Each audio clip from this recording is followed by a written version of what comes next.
The low thrum of a string quartet vibrated through the very glass of the display cases. Inside the Sterling City Public Library's Rare Books Annex, a different kind of currency was on display tonight. The air, usually a reverent mix of aging paper and leather-binding glue, was thick with the warring perfumes of 100 wealthy patrons. It was warm, the heat from pressed bodies and catered champagne chafing against the climate-controlled chill required to preserve the priceless manuscripts lining the walls. Sarah Elaine Jenkins, in a simple cream wool dress that fell softly over her rounding belly, felt the familiar piece of the annex slipping away. She ran a gentle finger over the cool, smooth glass protecting a first edition of Baldwin. A voice, slick as oil, cut through the ambient murmur. "I should have known I'd find you hiding with the dead." Marcus Sterling Thorne materialized at her side, a specter in a bespoke charcoal suit so dark it seemed to drink the light. His presence sucked the warmth from her small bubble of quiet. Behind him, a flash of scarlet and the aggressive jangle of gold. Cassandra Hayes, his new head of digital modernization, dripped in a ruby red dress, her bangles clashing with a sound like falling coins. Sarah did not startle. She turned slowly, her hand instinctively finding the curve of her stomach. "Marcus, Cassandra, it's a beautiful event!" Cassandra let out a sharp theatrical laugh. "Beautiful, yes, and expensive. I don't see a ticket stub on that frock. Did you sneak in with the catering?" The gold bracelets shimmied on her arm as she inspected her crimson nails. Marcus held up a hand, a gesture of magnanimous authority. Now, Cassandra, be kind. This is, after all, technically her place of work, though I fail to see what work is being done. Tell me, Sarah, what value are you adding tonight? Are you cataloging the canapés, indexing the small talk? His monologue had begun. It always began this way. "This is the most important night in the history of the Sterling City Public Library," he proclaimed, his voice a low, resonant broadcast meant for her but pitched for anyone near enough to be impressed. "This is not a library fundraiser. Anyone can do that. This is a brand coronation. We are not just a repository of books. We are a luxury icon. We are a destination. The people in this room, the tech billionaires, the real estate magnates, the venture capitalists, they don't invest in dusty shelves. They invest in vision." He gestured expansively, his cufflink catching the light. "They invest in me. They look at me. They look at my team," he said, placing a possessive hand on Cassandra's bare shoulder. "And they see the future. They see chrome and light and data streams. They see a global information hub headquartered right here.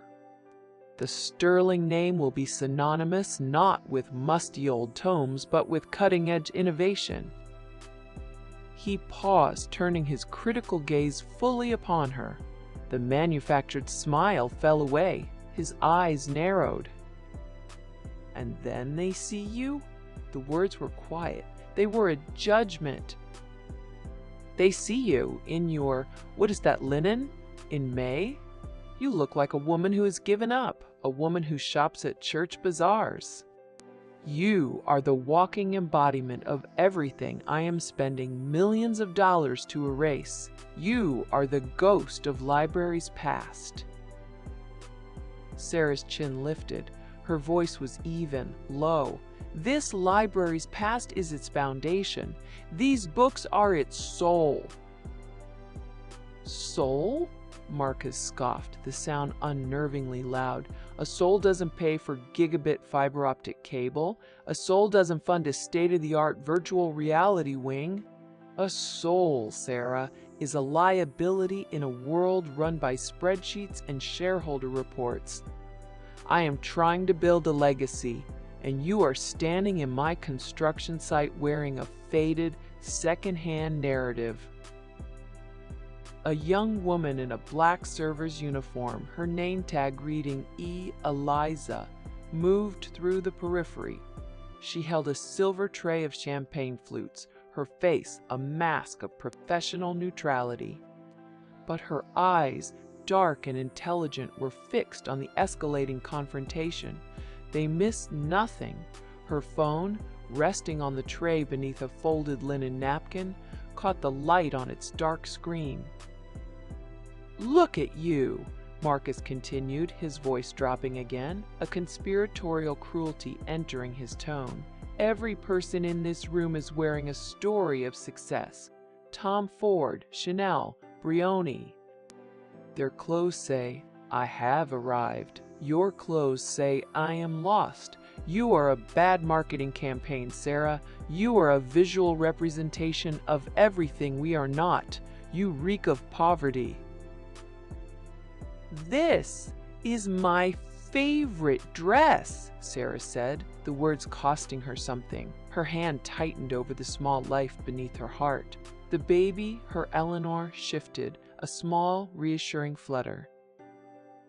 Cassandra pounced on the moment of weakness. "Your favorite? Oh, honey, is it your only one? Marcus, isn't there some petty cash fund for a staff clothing allowance? This is just sad." She laughed again, the sound bouncing off the silent, watchful books.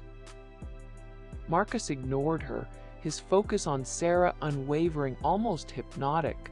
"This isn't about a dress. This is about an ethos. It's about the image we project to the world. A world that gives money to winners.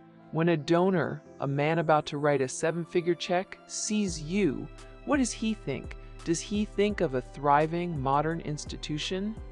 Or does he see a sad, pregnant librarian in a worn-out dress and think, 'This place is struggling. My money is better off elsewhere'?" He leaned in, his voice a venomous whisper. "Your very presence is costing this library money. Money I need, money I will have. You are an anchor, Sarah. An obsolete piece of hardware in a digital age. And the thing about obsolete hardware is that you wipe it, you erase it, you throw it away." Her breath hitched. She could feel the eyes of strangers turning toward them, sensing the disturbance in the polished atmosphere.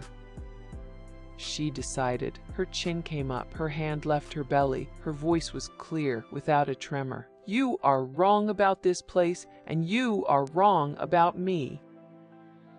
It was a mistake. Her strength was a match strike in a room full of gasoline. The tension in the air was palpable, holding everyone in its grip. His face contorted, the handsome mask of the visionary director melting into something ugly and small. "Wrong?" He snatched a glass of champagne from Eliza's tray as she passed. The server's hands were steady. Her eyes were not. "I am never wrong. This is my library. My name is on the goddamn sign. I built this from a forgotten city relic into the envy of the nation." He swirled the champagne, golden light glinting. "And you stand here with your secondhand piety and your maternal mess? This is a place of ambition, of greatness. It is not a nursery. Your condition is an affliction on the aesthetic of my success." He took a deliberate step toward a glass case. He looked at the priceless, hand-illuminated manuscript within. He looked at Sarah. Then he tipped his glass, letting the champagne splash against the climate-controlled pane. A deliberate act of desecration. A collective gasp rippled through the onlookers. "This is what I think of the past," he hissed. "And this is what I think of your place in my future." He turned to the room at large, his voice booming now, a public execution. This woman is an employee who does not share our vision for a bold, forward-thinking Sterling library. She is a relic, and she has been asked to leave." He stared directly at her. There was no humanity in his eyes. "Get out," he commanded. "Get out of my library." The memory surfaced. The words hung in the air, a final, brutal pronouncement that echoed in the sudden, cavernous silence. A stunned hush fell over the assembled guests. Sarah stood frozen. A circle of empty space grew around her. The string quartet had fallen silent. The air was a vacuum of whispers and stares. She was an exhibit. The pregnant librarian, the woman in the worn cream dress. The shame was a physical weight pressing down on her shoulders, stealing her breath. She sank to the cold marble. No one moved to help her. A heavy silence settled in the room. The polished marble of the rare book's annex floor was slick, impossibly cold against her cheek. Her ear throbbed, pressing into the unforgiving stone. The grand, echoing silence of the room, once her sanctuary, now felt like a mausoleum. Her breath, shallow and ragged, scraped against her throat. Her body, a vessel for a new life, trembled.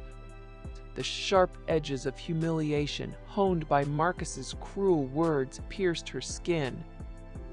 She lay there, crumpled, a discarded piece of paper. The scent of expensive perfume, now tainted with the acrid tang of champagne and raw mockery, clung to her cream wool dress. Her eyes, wide and unfocused, stared at the intricate patterns of the marble veining. They twisted and reformed, dancing with the shimmering gold of the spilled champagne. A dull ache began to bloom behind her temples, growing with each strained inhale. The music had stopped, the whispers had faded. Only a vast, empty expanse of silence remained, a monument to her public shame. A low thrum began in her ears, a resonant hum that blocked out thought. It built, a wave of pressure pushing against her eardrums. Her vision blurred at the edges, the ornate ceilings of the annex swimming into indistinct shapes. Her fingers, splayed on the cold stone, felt unresponsive, clumsy. A shiver ran through her, not from the chill, but from the raw exposure of her brokenness. She squeezed her eyes shut. The memory surfaced. Eleanor. Her baby's name was a lifeline in the darkness. The name, a soft whisper inside her mind, was the only thing that held her. Her hands, still trembling, found their way to her belly. The gentle curve, a promise of new life, was the only solid thing in her shattered world. She felt a small, reassuring flutter, a delicate dance against her palm. A tiny hand, a tiny foot, asserting its presence. Her baby, her daughter. The world outside her womb might be hostile, but within there was warmth, safety, a fierce and enduring love.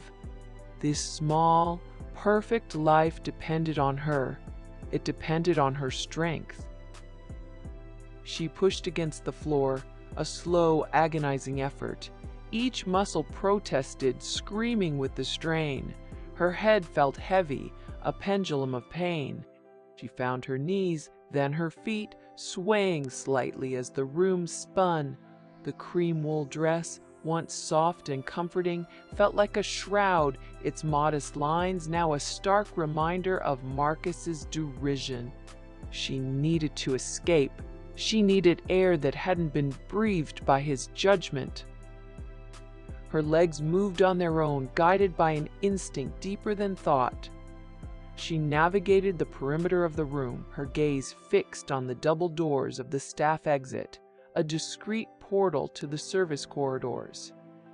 The air grew cooler here, tinged with the metallic tang of disinfectant and stale coffee.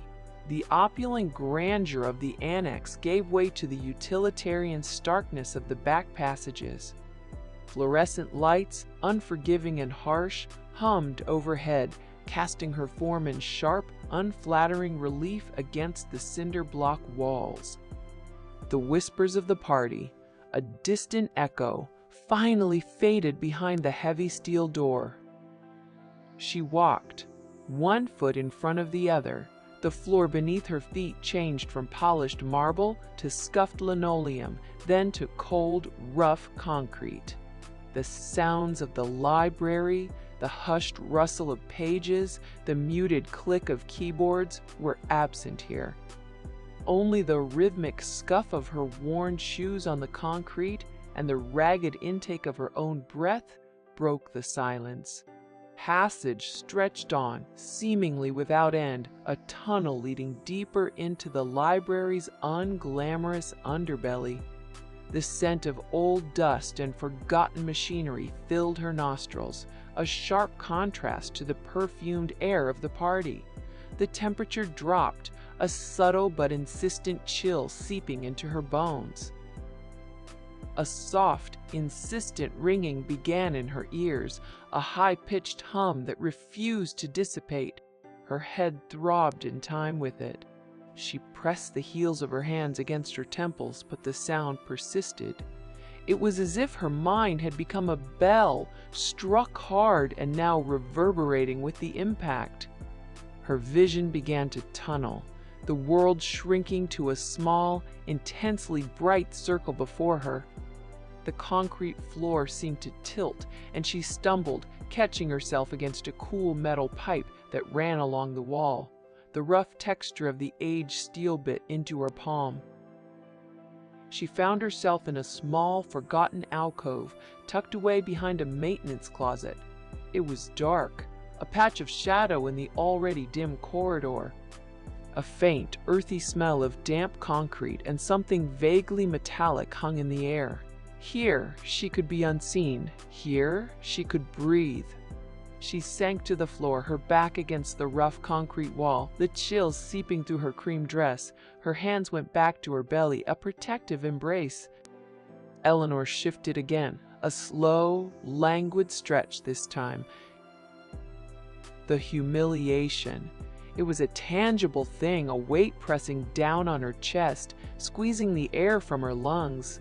Marcus's words echoed, each syllable a fresh stab. You reek of poverty. You are an anchor, an obsolete piece of hardware, and Cassandra's cruel laughter, clashing bangles, a symphony of scorn. They had stripped her bare, exposed her vulnerability, and left her to wither. The silence of the alcove amplified the ringing in her ears, making it a roaring tide. Her eyes burned, but no tears came. Not here, not now. A small, quiet sound, a soft rustle, broke the agonizing stillness. Sarah flinched, her eyes snapping open, her heart hammering against her ribs. She was not alone. A figure stood at the edge of the alcove, a shadow against the dim light of the corridor. Eliza, the junior librarian assistant from the party. She was no longer in her server uniform. She wore dark, simple clothes now, a plain black hoodie and jeans. Her face, usually so impassive, held a quiet concern. She held a small, folded blanket and a bottle of water. She did not speak. Eliza knelt slowly, her movements deliberate, unthreatening. The soft fabric of the blanket, a pale gray, was offered to Sarah. Sarah hesitated, then took it, pulling it around her shoulders. It was surprisingly warm, a small comfort against the pervasive chill. Eliza uncapped the water bottle, her dark eyes meeting Sarah's for a fleeting moment. No words passed between them. Eliza simply held out the bottle. Sarah took it, her fingers brushing against Eliza's. The contact was brief, but the warmth of Eliza's hand was a stark contrast to the cold she had felt. She drank, the cool liquid a balm to her parched throat. Eliza then reached into the pocket of her hoodie. She pulled out a small, unassuming business card. It was plain white with only a number printed on it in a simple sans serif font. She placed it gently on the concrete beside Sarah, careful not to touch her. No name, no company, just a number. She looked at Sarah again, a silent message passing between them. Then, as quietly as she had arrived, Eliza rose. "Oh." She cast one last, lingering glance at Sarah, a flicker of something unreadable in her eyes, before turning and disappearing down the corridor, swallowed by the dim light. Sarah stared at the card. The number seemed stark, an invitation to a conversation she was not yet ready for, or maybe an affirmation that she was not truly alone. Her hand, still clutching the blanket, drifted back to her belly. Eleanor! She was safe, she was warm, and she was strong. The memory surfaced. Meanwhile, miles away, in the gleaming chrome and glass of his empire, Marcus Sterling Thorne was already celebrating his perceived victory. A sharp contrast to Sarah's quiet suffering. The heavy old door of the director's office swung inward, its silent hinges a testament to expensive, frictionless engineering. It clicked shut with the satisfying finality of a vault door. Marcus Sterling, Thorne entered, a conquering general returning to his capital after a decisive, bloodless victory. He held the door for Cassandra Hayes, who swept past him in a torrent of scarlet silk and a sharp, expensive perfume that seemed to precede her like an announcement. The scent of her, jasmine, sandalwood, and something cold and metallic like freshly printed money, cut through the office's sterile air. The room was less an office and more a shrine to power. A single, seamless sheet of smoked glass formed a desk, reflecting the glittering, jagged skyline of Sterling City as if it were a conquered territory laid at his feet. Though the walls were lined not with the dusty nostalgia of books, but with glowing, floor-to-ceiling screens displaying the digital lifeblood of his empire, cascading data streams, fluctuating market tickers, and global network heat maps. The air was cool and still, smelling of polished Italian leather, ozone from the humming server racks hidden behind one wall, and the faint, self-satisfied aroma of Marcus's cologne. Cassandra let out a peal of laughter. It was a brittle, sharp sound, like her clattering stack of gold bangles against a marble countertop. The look on her face, Marcus? My God, did you see it? She pirouetted in the center of the room, the silk of her dress whispering against the air. When she hit the floor, the sheer incomprehension. She shrugged off her mink stole, letting it fall onto a severe black leather couch with a casual disdain that spoke volumes of its cost. It was like watching a bird hit a window. A dull little sparrow, just thump. Marcus smiled, a slow, indulgent unfolding of his lips that never quite reached his eyes. Sarah? She was just the space between my last thought and my next one. He moved to the bar, a monolith of chrome and black marble that rose from the floor like an altar. The clink of a heavy crystal stopper being removed from a decanter was sharp and clear in the quiet. Ice rattled into 2 tumblers, each cube a perfect, clear sphere. It wasn't personal, Cassandra, he said, his voice a low, self-satisfied purr that filled the space. He poured 2 fingers of 25-year-old scotch, the amber liquid catching the light like trapped fire. It was a brand correction, an aesthetic necessity.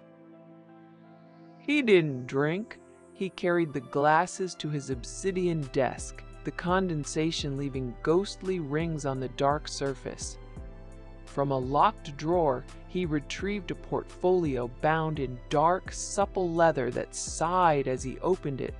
The papers inside were crisp, heavy vellum, smelling of expensive ink and finality. He spread them across the reflective surface like a blueprint for destruction, each page a carefully placed explosive charge.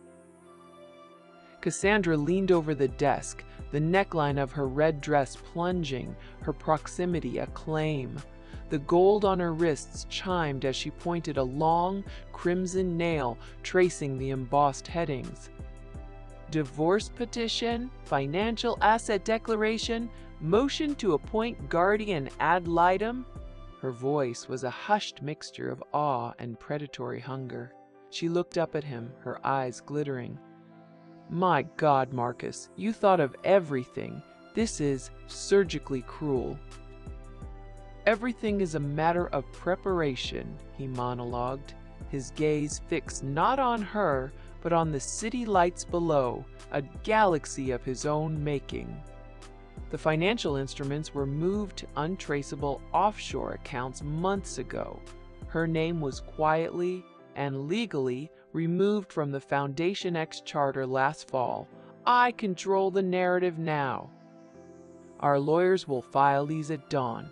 They will paint a portrait of a woman who is not just heartbroken, but dangerously unstable, prone to emotional outbursts, financially incapable of caring for herself, let alone a child. He picked up one of the documents, the paper cool and smooth beneath his fingertips, a weapon he had forged with patience. The guardian ad litem motion is the masterstroke. A mother cannot provide for her baby when she herself is a charity case. A subtle shift occurred in the room's emotional current. Cassandra straightened up, pulling back from the desk. The triumphant glee in her eyes was replaced by a sharp, calculating focus, the look of a co-conspirator realizing the lead conspirator's true ruthlessness. So when she's gone, reduced to nothing, and all of this, she waved a hand over the papers, a gesture dismissing a life, is finalized. What about us? Marcus turned from the window, his smile tightening at the edges. We, my dear Cassandra, will be magnificent. I'm not talking about we in the abstract. She walked toward him, her red dress a bold, bloody challenge in the monochrome office. Her jewelry made a sound like a rattlesnake's warning. I'm not some footnote in the story of your success, Marcus. That sad little librarian was your wife. I need to be more than your head of digital modernization. She stopped inches from him, forcing him to meet her gaze. I want a title. I want a ring. And I want equity. I want a prenuptial agreement so grotesquely in my favor that it makes this. She gestured to the legal annihilation on his desk. Look like a love letter.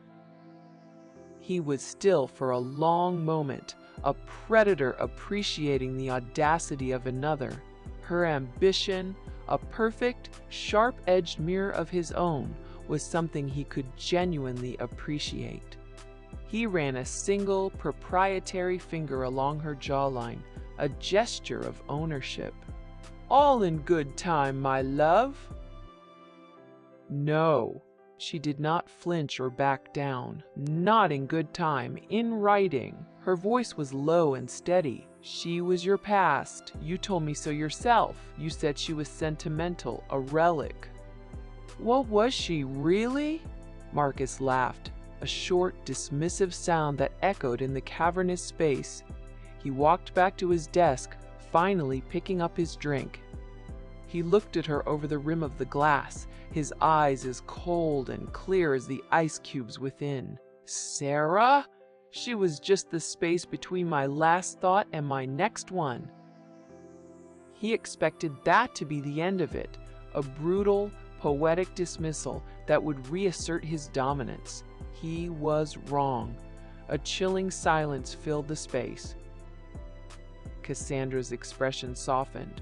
A deliberate, theatrical maneuver, but her eyes remained hard as diamonds. She glided to his side, placing a hand on his chest, directly over his heart. "Then you need to make the next thought about us permanently." Her other hand took his, the one holding the scotch, guiding it away from his lips and placing it flat against her stomach. The red silk was smooth and cool, but beneath it, he felt nothing but the firm tension of her muscles. "Because our legacy is already beginning. I'm pregnant, Marcus." The world stopped.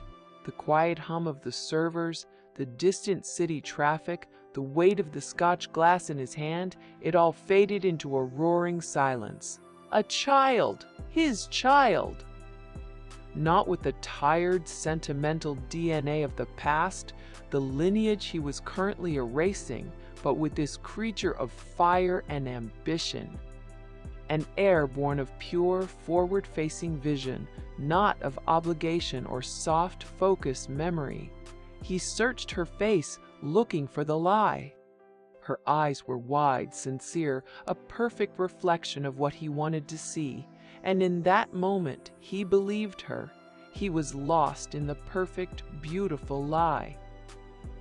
A wide, genuine smile finally, truly broke across his face. He let out a single, sharp bark of laughter, a sound full of raw triumph and profound relief. This changed everything. This perfected everything. It was the final piece of the puzzle, the ultimate justification for the scorched earth campaign he was about to launch. He set his glass down on the desk with a definitive, ringing click. He strode back to his desk and pressed a button on the intercom, his movements now filled with a new, manic, joyful energy. His voice was pure steel. "Get me Jonathan Blackwood at Sterling, Thorne, and Blackwood." He paused, his eyes finding his own reflection in the dark glass of the window, a ghostly king superimposed over his kingdom. "Tell him to file everything, effective immediately." He clicked off the intercom. A profound, powerful silence filled the room. He picked up his glass again, and then Cassandra's, pouring her a matching scotch. It was a ceremony. He handed the tumbler to her, their fingers brushing, but his eyes never left the window.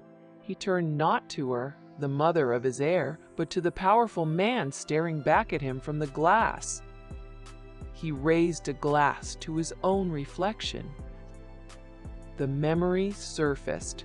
While Marcus toasted his future, completely unaware of the true architect of his life, Sarah remained in the library's shadows, her world still reeling from the day's cruel events. The anonymous business card Eliza had given her was a small, cold comfort, a fragile thread connecting her to an uncertain future. A quiet uncertainty lingered in the air. The air in the forgotten alcove thickened, heavy with the scent of damp concrete and the faint, metallic tang of forgotten pipes. Sarah, still pressed against the rough wall, stared at the anonymous business card in her hand. The cold seeped into her cream dress, an insidious chill that mirrored the desolation inside. Her fingers, no longer trembling, instinctively found the gentle curve of her belly. Eleanor, safe within. A bus stop bench felt like a throne of ice. The city's distant hum, a low thrum of indifference, replaced the library's opulent silence. She'd walked mile after mile until her worn shoes, once comfortable, now pinched and rubbed. The thought of home, of warmth, of a quiet place to simply be was a desperate siren call.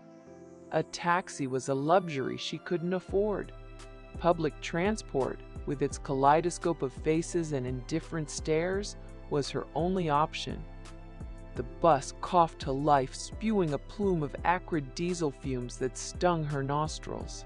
She clutched the blanket Eliza had given her, drawing a strange comfort from its mundane softness. Her grand, familiar home stood silhouetted against the pre-dawn sky. It loomed, a monument of cool stone and elegant glass. The manicured lawns, still dark with dew, shimmered. The air here was crisp, clean, carrying the scent of expensive roses and damp earth. She fumbled for her keys. Her hand paused, hovering over the brass doorknob. Something felt wrong. A subtle shift in the weight, the angle. She tried the key. It didn't turn. Another key, nothing. The click of her own lock, once a comforting sound, was absent. Her heart, a tight knot, hammered against her ribs. They had changed the locks. A quick check. The side door, the back entrance, all locked, impenetrable. A sudden, cold clarity washed over her. This wasn't an oversight. This was deliberate, a message. She leaned her forehead against the cool, smooth panel of the door, fighting the surge of panic. Her hands went to her belly. Eleanor stirred, a soft, reassuring movement. She pulled out her phone, her fingers fumbling with the cold metal. Her banking app. A quick glance. The screen swam. Account frozen. Credit cards declined. Her car, her sleek black sedan, usually parked in the driveway, was gone. No note, no explanation, just an empty space, a vacuum. The chill of the pre-dawn air bit into her exposed skin. She felt a profound, unnerving emptiness. Her identity, her safety net, gone. In the glass-walled conference room, suspended high above the city, Mr. Sterling Thorne surveyed his domain. The room hummed with the quiet efficiency of purpose. The air was sterile, smelling of new paper, polished wood, and the faint metallic tang of ozone from the array of screens. Around a colossal, polished granite table sat 3 men and 1 woman, their dark suits and gravitas, a silent testament to their firm's power. Jonathan Blackwood, his silver hair slicked back, presided from the head of the table. Mr. Thorne leaned back, a small, satisfied smile playing on his lips. He steepled his fingers.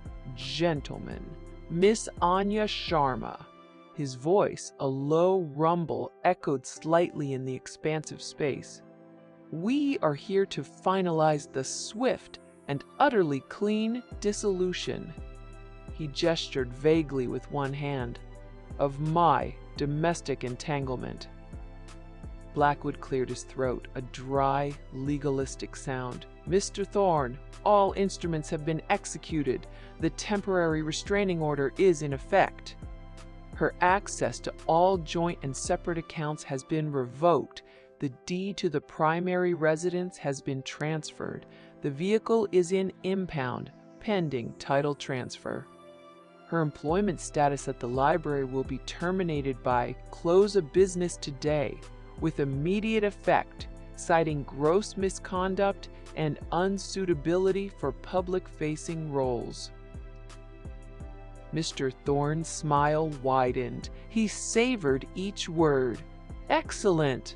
The papers, then? Anya Sharma, sharp and precise, pushed a thick folder across the table. Served as per your instructions, Mr. Thorne, this morning. At the Sterling City Public Library, a public serving. Witnessed by multiple staff members. A flicker of something unreadable crossed her face. Her reaction was, pronounced. Good. Mr. Thorne steepled his fingers again. He paused, letting the silence hang, thick with his victory. She was just the space between my last thought and my next one. His eyes scanned the faces of his lawyers, a faint challenge in their depths. They offered no dissent. This is not merely a divorce, this is a surgical extraction, a removal of dead weight. The library, the city itself, requires a clear, unencumbered vision. Sentimentality is a disease. He stood walking to the panoramic window, his back to them. The city stretched out below, a glittering tapestry of ambition. She was a relic, a monument to a past I have no use for. Her attachment to the library was an obsession, a delusion. He turned, his gaze falling upon a framed photo on Blackwood's desk. A smiling family, children with bright, hopeful eyes. He picked it up, weighing it in his hand. Such attachments are a liability. They breed weakness. He set the frame down, face first. No weakness will be tolerated. The payphone, an antique in this digital age, buzzed with a tinny ring. Sarah had found it, tucked away in a forgotten corner of the bus station, a relic from another time. The air here was thick with the smell of stale popcorn, exhaust fumes, and desperation. Her throat was tight. She had called Eliza, the number on the card. It had been disconnected. A cold dread seeped into her. Sarah? Oh, darling, it's a mess. Mrs. Albright's voice, usually so warm and comforting, was strained, brittle. Marcus, he's moved so fast. The board meeting this morning, he presented a case of your unsuitability, financial malfeasance they called it, mismanagement of Foundation X. And then the police were there, Sarah, about the car. It was a lot. Mrs. Albright, a kindly elderly board member, had been a mentor, a friend. Her voice cracked. I couldn't, not against him. He has everyone wrapped around his finger. A pause. I'm sorry, dear. I truly am. But I have my own family to consider. The line went dead. Betrayal, a sharp, unexpected blow. It landed deep, a poisoned arrow. Mrs. Albright, the one person she had thought would stand by her, the one who had always praised her quiet dedication. Now, a voice on a disconnected line, an apology that felt like an accusation. Sarah pressed a hand to her belly, a wave of nausea washing over her. Eleanor, her precious girl! This bitterness, this raw ache, it was too much. She wandered aimlessly, the noise and bustle of the city a dull roar around her. The bright sun, once a promise, felt like a spotlight on her humiliation. Her legs ached, her feet burned. She found herself outside the library again. The grand facade, usually a source of pride, now seemed to mock her. The polished brass doors gleamed. She tried to push them open. They were locked. A stern-faced security guard, a new face, stepped forward. I'm sorry, ma'am. Director Thorne's orders. No unauthorized personnel. His voice was flat, devoid of empathy. Especially you. She swallowed, the taste of ash in her mouth. I need to get my things, my office. Your office has been cleared. All personal effects are being held in storage pending legal review. He paused, his eyes sliding down to her belly. For obvious reasons. She felt a tremor run through her, the sheer audacity, the cruelty to not even let her collect her own belongings. A sleek black car pulled up to the curb. Marcus! He stepped out, his dark suit immaculate, a stark contrast to her own disheveled appearance. Cassandra, a splash of scarlet, emerged from the passenger side, her bangles jingling a triumphant song. He saw Sarah. A slow smile spread across his face. He walked towards her, his lawyers hovering respectfully in the background. The security guard stood rigid. Sarah! My, what a fall! His voice was a soft, cruel whisper, intended only for her. You truly are a creature of habit, always clinging to what was. He stopped inches from her, his presence a wall of cold power. I tried to tell you. You are a relic, an anchor, obsolete, and now you're nothing." His eyes, cold and assessing, swept over her, lingered on her belly. "Do you think that child will be proud of you? A discarded piece of history? A burden?" He leaned in, his breath a foul whisper of expensive coffee and self-satisfaction. "You were just the space between my last thought and my next one." The memory surfaced, the raw wound of his words, coupled with the systemic obliteration of her life, was a breaking point. Her defiance, a spark in the face of his fire, could not hold back the physical toll. She turned and walked, one desperate step after another, away from the mocking facade of her former life. A new wave of pain pulsed through her. The city bled light and indifference. Sarah walked until the polished marble of the library steps was a distant memory, replaced by the cracked, gum-stained concrete of a world that did not care for her story. Her worn cream dress, a flag of surrender, hung on her weary frame. The air tasted of exhaust and fried food. A sharp, searing pain shot through her lower back, a hot iron pressing against her spine. It stole her breath. She stumbled, catching herself on a grimy brick wall. Her hand flew to her belly, a frantic, protected gesture. Another wave of pain, a fierce, clenching fist, radiated from deep within. The city's noise dissolved into a low, underwater hum. He slid down the rough texture of the wall, the worn fabric of her dress scraping against the brick. Her vision narrowed to a pinprick of light. Her last conscious thought was not of Marcus, or the library, or the money. It was of the tiny life inside her, Eleanor. She woke to the smell of sterility, antiseptic, bleach, and something metallic, like cold, clean fear. A thin, starchy blanket was tucked under her chin. The light was a soft, institutional white. A steady, rhythmic beep kept time with her frantic heart. A nurse, her face a kind but weary mask, adjusted a drip stand. The fluid ran cold into her vein. The room was a pale, sterile blue. Sounds were muffled here. The squeak of soft-soled shoes in the hallway, a distant, garbled page over an intercom, the quiet hum of medical machinery. The pain had subsided to a dull, persistent ache. "You gave us a scare," the nurse said, her voice low. "You're at Sterling General. Dehydration, exhaustion, and your blood pressure is high. We need to keep you for observation." She offered a clipboard and a pen. "We need an emergency contact, next of kin." Sarah's throat was a desert. The name was a shard of glass on her tongue. Her hand trembled as she took the pen.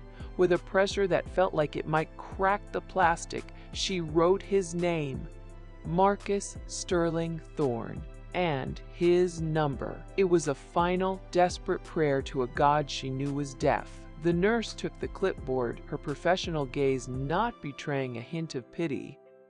She left the room, the door sighing shut behind her. Sarah laid back, her hand returning to the gentle, taut curve of her belly beneath the thin hospital gown.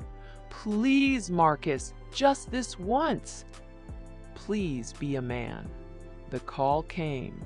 Marcus stood before a floor-to-ceiling window in his office, a council of architects arranged like supplicants behind him. He glanced at the caller ID. "Sterling General Hospital," he answered. For a single, suspended breath, the glittering city lights blurred, replaced by a ghost of a memory, a shared laugh in the quiet dust of an old bookstore. The day they bought their first rare edition together. He blinked. The memory dissolved, an unwanted vapor, leaving only the cold glass and the reflection of a king. He had a legacy to build, and it required no ghosts.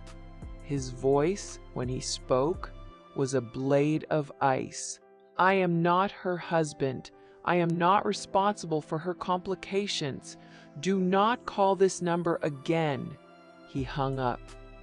He turned to the waiting architects, a titan returning his attention to the world he was creating. The new West Wing. I want it to be a monument to forward momentum. The memory surfaced.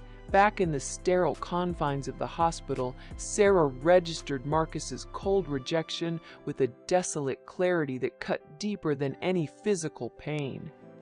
The last flicker of hope, however foolish, had been brutally extinguished, leaving her utterly exposed. Her fragile world seemed to shrink further. The nurse returned. Her face was still professional, but the kindness had been replaced by a thin, brittle barrier. She did not need to say the words. Sarah saw the answer in the careful, deliberate way the woman avoided her eyes. He was not coming. Of course he was not coming. The hope, a tiny, foolish ember, died, leaving behind a cold, familiar ash. The pain in her back returned, sharp and insistent. She closed her eyes. A sound broke the quiet, the sharp staccato click of heels on polished linoleum. A wave of perfume, jasmine, sandalwood, and conquest breached the room's sterile defenses. Sarah's eyes snapped open. A figure stood in the doorway, a vibrant, shocking flash of scarlet against the pale blue walls. Cassandra Hayes! Her dress was a sheath of blood-red silk. A cascade of gold bangles chattered on her wrist as she leaned against the doorframe, a vision of predatory grace. She looked Sarah up and down, a slow, deliberate assessment that stripped away the last of her dignity. Well, well, the fallen sparrow. Cassandra's voice was a purr laced with venom. She drifted into the room, a shark in a fishbowl. I heard you were indisposed. Marcus is busy reshaping the world. He can't be bothered with old architecture. She stopped at the foot of the bed, her crimson nails a stark contrast against the white blanket. He didn't send me, if that's what you're thinking. I came for myself. I wanted to see it with my own eyes. The end of the story. Get out! Sarah's voice was a rasp. Cassandra laughed, a brittle, tinkling sound that grated on Sarah's raw nerves. Oh no, this is far too delicious. You here, with nothing, less than nothing. A charity case in a public hospital, carrying a child with a name he will never acknowledge. She leaned closer, her voice dropping to a conspiratorial whisper.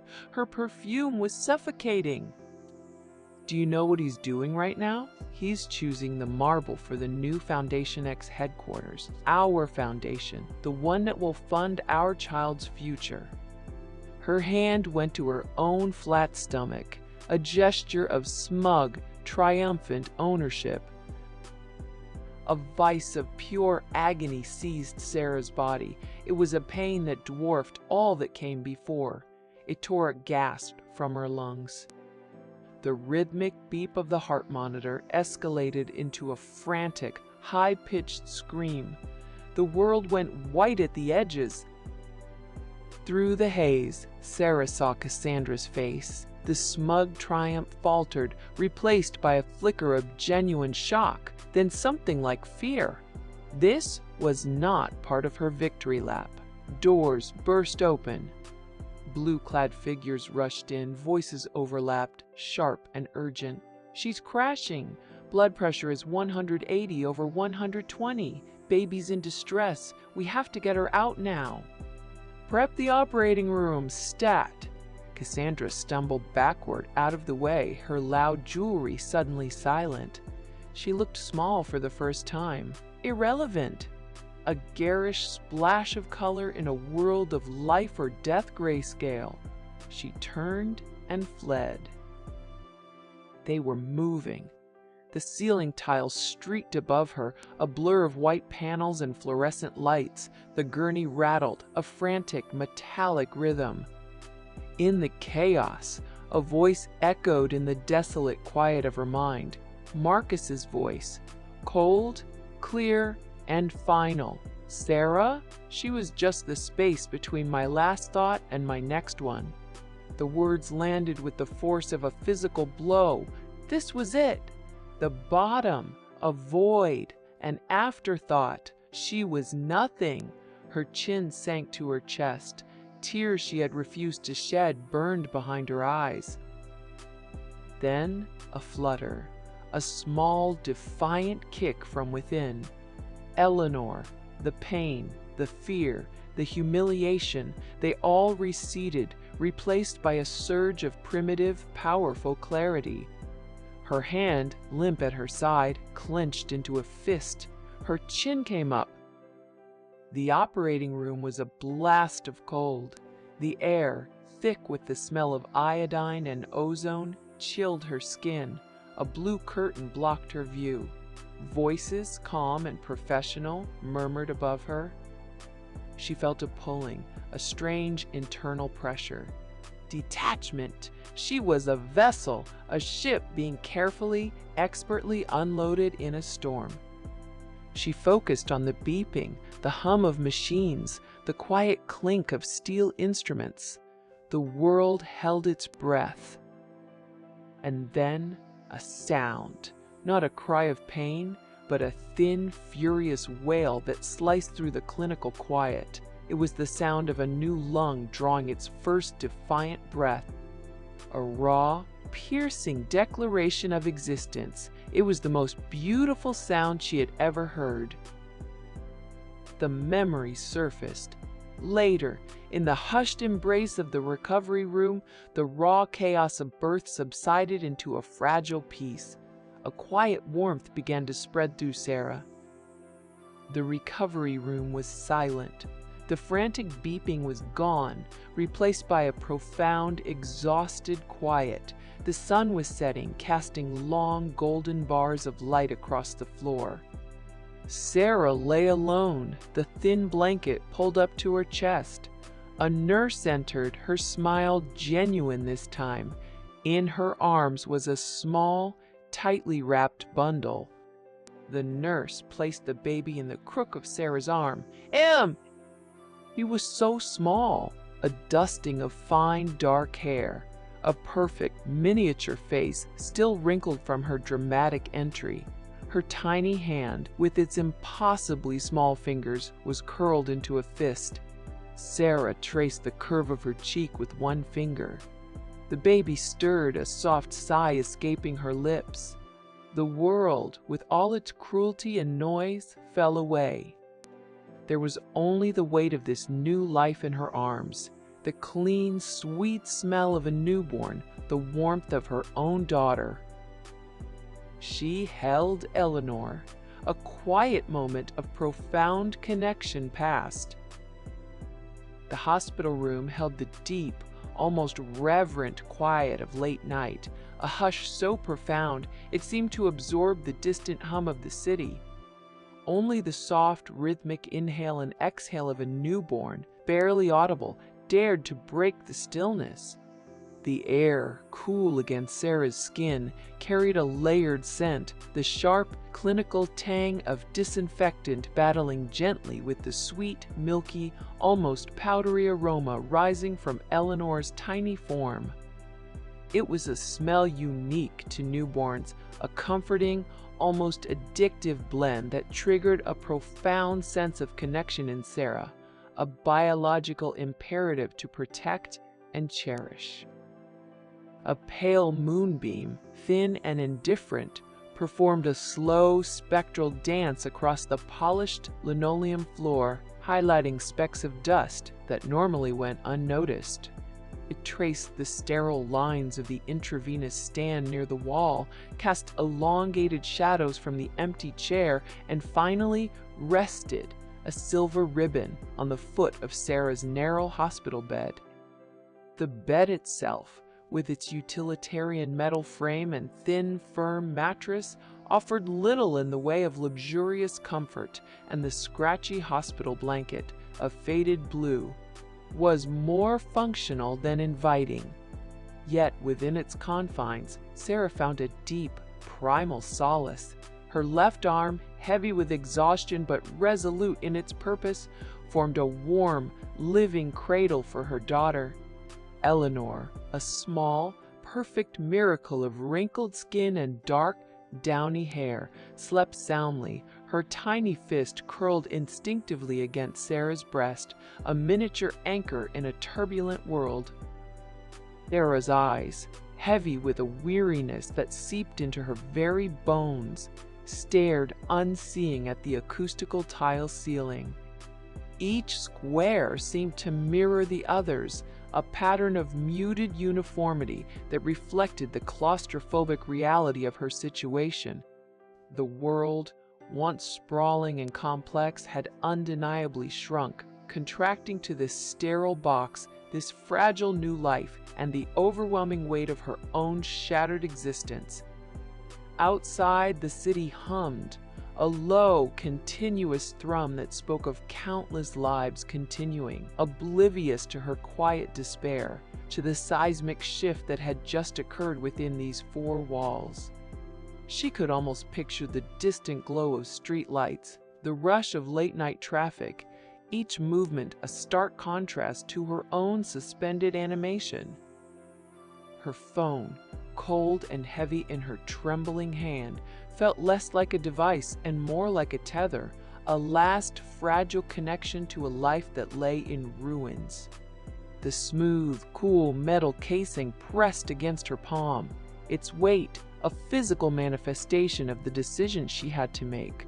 There was one call left to make, one final well of hope, or perhaps despair, to plumb.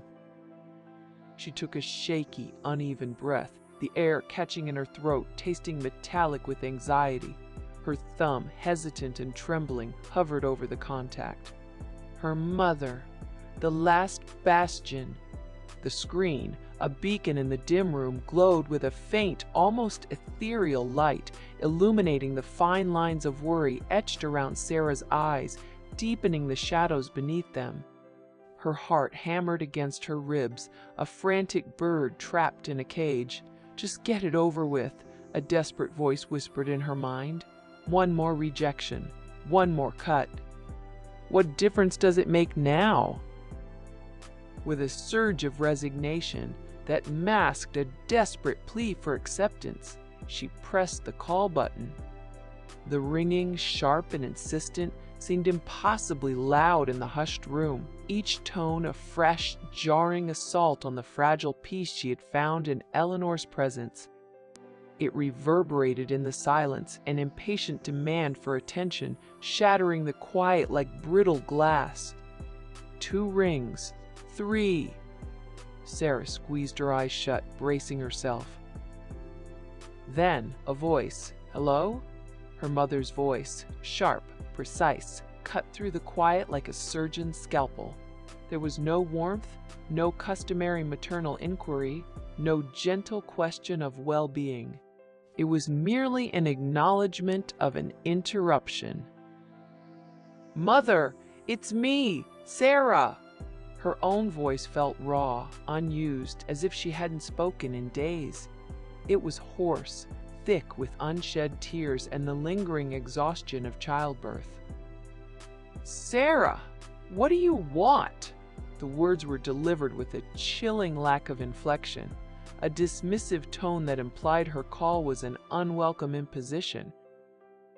A wave of cold washed over Sarah, starting from her scalp and prickling down her spine.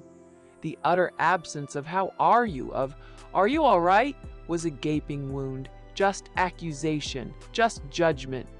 She tightened her grip on the phone, her knuckles white. I had the baby. Eleanor, she's here." She forced the words out, each one a struggle, a declaration she had longed to make in a different context, to a different reception.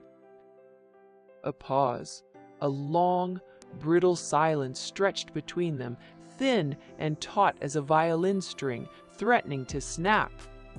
Sarah could almost hear the gears turning in her mother's mind, the carefully constructed facade shifting, then a sigh, a sound of profound annoyance and weary disappointment rather than relief or joy. I heard from Mrs. Albright. That woman simply loves to gossip. The underlying implication was clear. Mrs. Albright's news was a scandal, not a celebration. A scandal, Sarah. You've caused quite a stir. The words were delivered with a casual cruelty that made Sarah flinch. Mr. Thorne is a powerful man, Sarah. You should have been more careful. You know how these things look. Careful? A choked sound, half sob, half laugh, escaped her throat. The injustice of it was a bitter taste in her mouth. Careful? He took everything, Mother. My job, my reputation, my savings. He left me with nothing but this. Her gaze drifted to Eleanor, then back to the sterile walls, a fresh wave of grief washing over her. He manipulated me. He lied. He ruined me. You made your bed, Sarah. Now lie in it. The words were an old, familiar ache, a mantra of condemnation from her childhood, echoing through the years. It was the same phrase used when she had chosen a less prestigious university, when she had pursued her passion for obscure historical texts over a more sensible career. Your choices have consequences. We warned you about him, about your obsession with that library, with all those lost causes you champion. The unspoken addendum hung heavy in the air. You chose poorly, and this is your just reward. Sarah's free hand instinctively went to Eleanor's head, a protective gesture, a shield against the verbal assault. Her fingers brushed the soft dark down, the gentle warmth radiating from the baby, a stark contrast to the coldness emanating from the phone. I needed to tell you. I hoped. Her voice trailed off, the unspoken hope of even a sliver of maternal comfort dying on her tongue. Well, you have. Her mother's tone was clipped, impatient, as if Sarah had simply checked an item off a tedious to-do list. I'm busy, Sarah. There are appearances to maintain. The ladies of the committee won't simply wait forever, you know.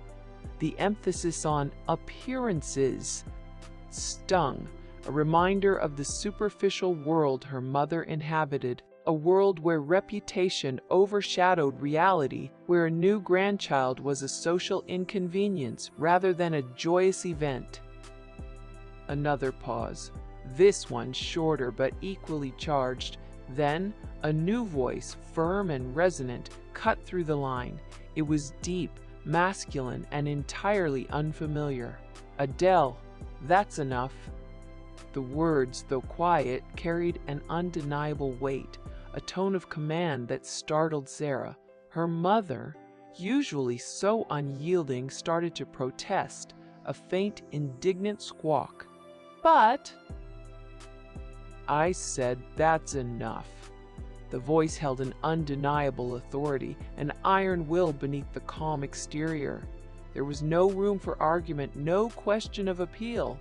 I'll handle this. Don't worry about Sarah or the baby. The line went dead with a soft click, an abrupt and final severing of the connection. A new, unexpected chapter began.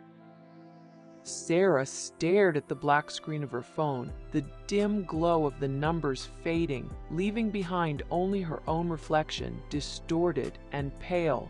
The call had been short. Devastating!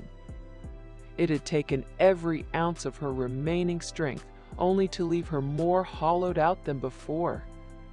The identity of the man, his sudden intervention, swirled in her exhausted mind, a confusing anomaly in the familiar landscape of her mother's coldness. Eleanor stirred, a soft, sleepy whimper escaping her tiny lips. a fragile sound that instantly refocuses Sarah's scattered thoughts. With a renewed surge of fierce, protective love, Sarah gathered her daughter closer, burying her face in the soft, dark hair that smelled of warm milk and everything pure. "It's okay, my love," she whispered, her voice rough, a silent vow passing between them. "Mama's here. I'll protect you." It was a whisper of protection, a desperate promise made in the echoing silence of a hospital room. Footsteps sounded in the corridor outside, measured, deliberate, not hurried, not frantic, but purposeful, growing steadily closer. Sarah's breath hitched. She instinctively pulled Eleanor even tighter, her body tensing, every nerve on high alert. The soft click of the doorknob turning broke the heavy silence. A sliver of light appeared in the crack of the door, widening slowly, inexorably. The sliver of light widened, pushing back the shadows. The door swung inward with a silent, expensive weight. He was not a doctor. He was not a threat. He was a stillness in the doorway, a figure carved from quiet authority. He was tall, broad-shouldered, with a face that held the calm of a deep lake. His hair, thick and black, was elegantly silvered at the temples. He wore a bespoke suit, the color of a stormy sky, the fine wool absorbing the room's sterile light. The air changed with his presence, the clinical tang of disinfectant suddenly undercut by the clean, sharp scent of rain on cold pavement and the subtle, earthy smell of expensive wool. His shoes, dark, custom leather, made no sound on the linoleum. This was Alistair Finch. His eyes found Sarah's. There was no shock, no pity, only a vast, unwavering recognition. He closed the door behind him, the latch clicking with a soft, definitive sound that sealed the room off from the world. He moved to her bedside. His steps were measured, purposeful. He did not reach for her. He simply stood by the bed, his presence a shield. "Alistair!" Her voice was a bare whisper. Sarah Elaine. He used her full name, a sound she hadn't heard in years. It was a key turning in a lock. He looked at the tiny sleeping form in her arms. A flicker of something profound and gentle moved in his gaze. "She is beautiful!" His hand, large and warm, settled on her shoulder. The contact was brief, grounding, a silent confirmation of an alliance she had nearly forgotten existed. "My apologies for the delay. Your mother can be tenacious."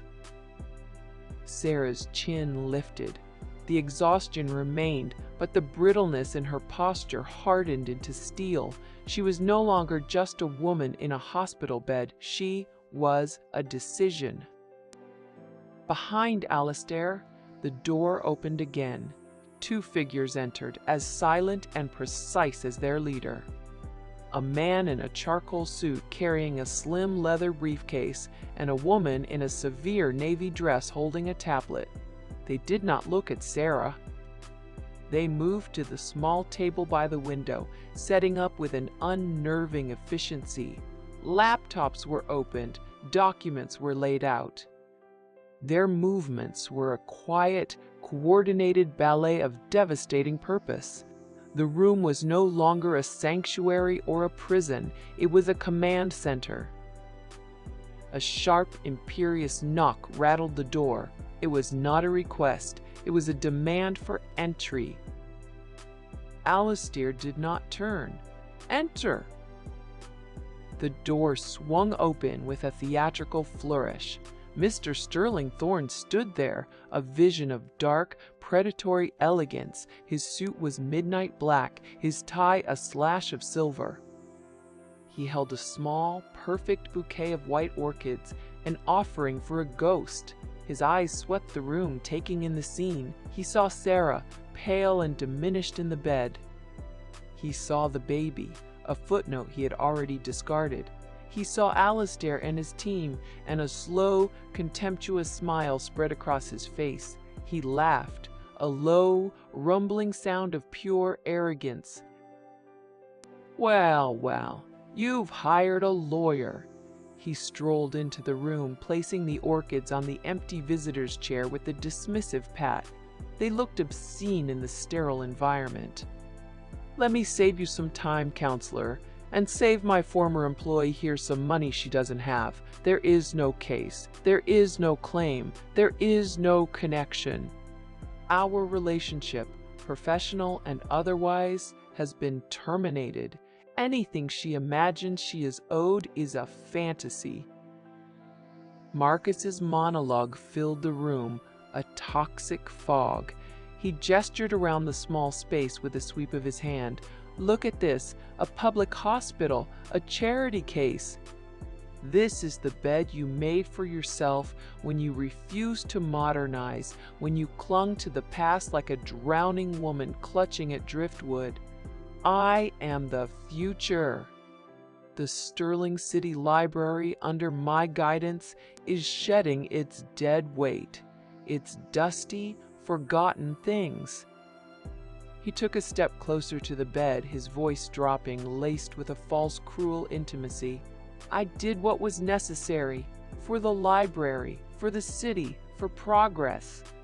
I am building a legacy that will be remembered for 1,000 years, and you are a footnote, an unfortunate complication that has now, thankfully, resolved itself."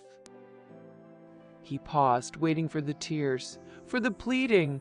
There was only silence, the quiet clicking of a keyboard. Sarah watched him, her hand resting on Eleanor's back, feeling the baby's steady, rhythmic breathing. Marcus's smile tightened. The lack of a reaction was an insult. He turned back to Alistair. "So, tell me what you think you are going to accomplish here. What pathetic little angle are you going to work? Emotional distress? Wrongful termination? I assure you, my legal team is a legion. They will bury you in paperwork before you even file a motion." Alistair had not moved. He stood like a mountain, patient and immense. He let the silence hang in the air after Marcus's tirade, letting the man's own words curdle. "You speak of legacies, Mr. Thorne." Alistair's voice was calm. It was the calm of a fault line just before the earth tears itself apart. "You speak of the future, of Foundation X." "Our foundation," Mr. Thorne corrected him, his chest puffing out. "The engine of the new Sterling Library, a monument to forward momentum." "An interesting choice of words," Alistair said, his gaze as sharp as a scalpel. "A monument to a ghost." Mr. Thorne frowned. "What are you talking about?" "Foundation X was a placeholder, Mr. Thorne, a name for a phantom." Alistair took a single, deliberate step away from Sarah's bed, positioning himself directly in Marcus's path. "The Sterling City Library's debt, its primary benefactor is and has always been the Jenkins Family Trust." He let the name hang in the air. Marcus stared, uncomprehending. The name meant nothing to him. Alistair delivered the final, devastating sentence. "My wife's trust." It was not a shout. It was a statement of fact, cold, unbreakable. The single sentence landed in the room and detonated, shattering the reality Marcus had so carefully constructed. He stared, from Alistair's immovable face to Sarah's quiet, steady gaze. Her chin was up. Marcus let out a choked, spluttering laugh, a sound of pure disbelief. "Her? Sarah? The librarian in the worn-out dress? You're insane. She has nothing. She is nothing." The man in the charcoal suit looked up from his laptop, his expression neutral. "Mr. Finch?" "Proceed, Robert," Alistair said, his eyes never leaving Mr. Thorne's face. The man, Robert, pressed a number on his phone. He put it on speaker, the air filled with the tinny sound of ringing. "Good evening, Sterling City Financial. This is Mr. Davies's office." "This is Robert Ashton for the Jenkins Trust," Robert said, his tone clipped and professional. "I am confirming Mr. Finch's directive from 1800 hours. You are to call in the entirety of the Sterling City Library's outstanding debt, effective immediately. The grace period is revoked." A pause. "Confirmed, Mr. Ashton. The call is being executed now. Mr. Thorne will be notified within the minute." Mr. Thorne's face went white. The blood drained from it, leaving a sickly, waxy sheen. "You can't! The agreement, the funding for the new wing." The woman with the tablet spoke for the first time, her voice cool and clear. "Mr. Thorne, I have the office of the city comptroller on the line. They are confirming that all municipal matching funds tied to Foundation X have been frozen, pending a full review by the primary stakeholder." She turned the tablet screen toward him. A stern-faced woman on a video call stared out. "Who?" Marcus whispered, the word a dry rasp. The woman on the screen looked past him, her eyes finding Sarah in the bed. "Mrs. Finch, my deepest apologies for the intrusion at this difficult time. We await your guidance on how to proceed." Mr. Thorne stumbled back a step. His perfect suit seemed to hang on him differently. His breath came in ragged, shallow gasps. He looked at Sarah, really looked at her, not as the mousy librarian, not as the inconvenient affair, but as the architect of his entire world.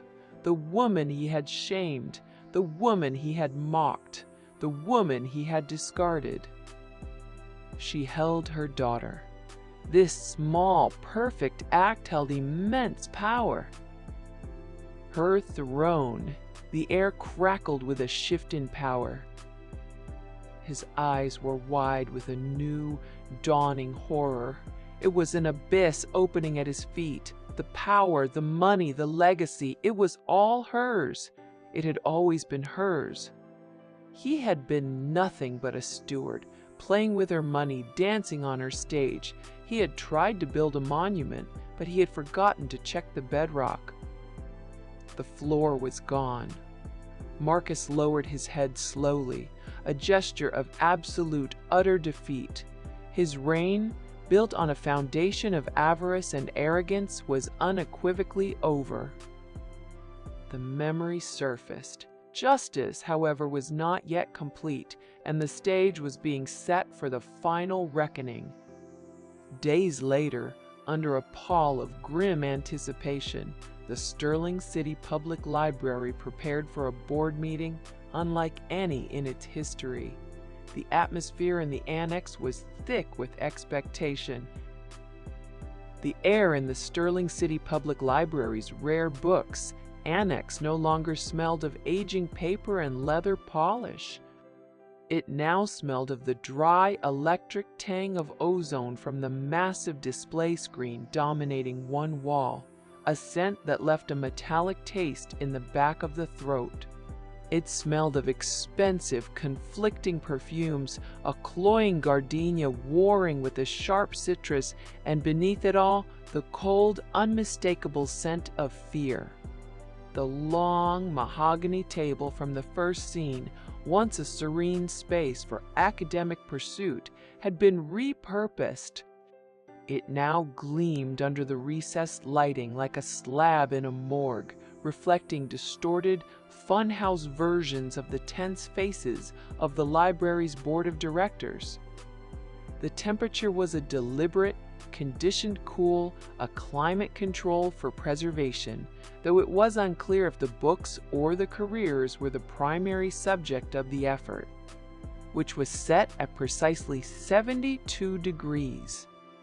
Every person from that first terrible day was present, an unwilling cast for the final act. Marcus Sterling. Thorne sat at the head of the table, a king holding court in a kingdom that was actively on fire. His dark Brioni suit was immaculate, a fortress of fine tailoring against the chaos. Opposite him, in a simple, elegant cream dress that fell softly over her form, sat Sarah Elaine Jenkins. The light caught this single, perfect pearl at her throat. Her hand rested on the slight, firm curve of her belly. Her chin was up. Beside her, a silent, immovable mountain in a stormy gray suit, was Alastair Finch. Cassandra Hayes was there, positioned slightly behind Marcus, a parody of a loyal lieutenant. She wore a blood-red dress, tight and unforgiving, her loud gold jewelry a frantic percussion against the room's heavy silence, clattering with every nervous shift of her weight. And, against the far wall, on a simple chair placed for her as if she were a spectator at her own trial, sat Eliza Ramirez, clutching a manila folder to her chest, her eyes wide, missing nothing. The board members fidgeted, their discomfort a palpable energy. They were pillars of the community, bankers, council members, old money philanthropists, and they were deeply out of their element. They looked from Marcus's defiant posture to Sarah's serene calm, their gazes skittering away whenever they accidentally met Alastair's unblinking stare. Alastair stood. The rustle of his suit was the only sound in the vacuum. "We are here to review the directorship of Mr. Marcus Thorne," he began, his voice a calm, resonant baritone that commanded attention. "This is not a trial. It is a presentation of fact."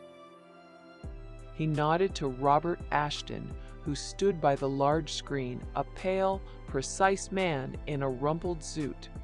"Mr. Ashton, the financials."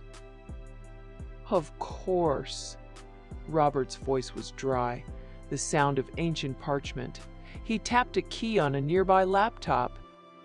The screen flickered to life, showing a confusing galaxy of financial entities, a web of boxes and arrows that made the board members lean forward in confusion. The board has long believed that the library's modernization project was funded by a diverse portfolio managed by a new entity, Foundation X. An entity Mr. Thorne claimed to have personally courted and secured. Marcus puffed his chest out, a grand gesture of indignation. "A foundation that has poured millions into this institution, I'll remind you." He boomed, his voice aimed at the board, deliberately ignoring Alastair.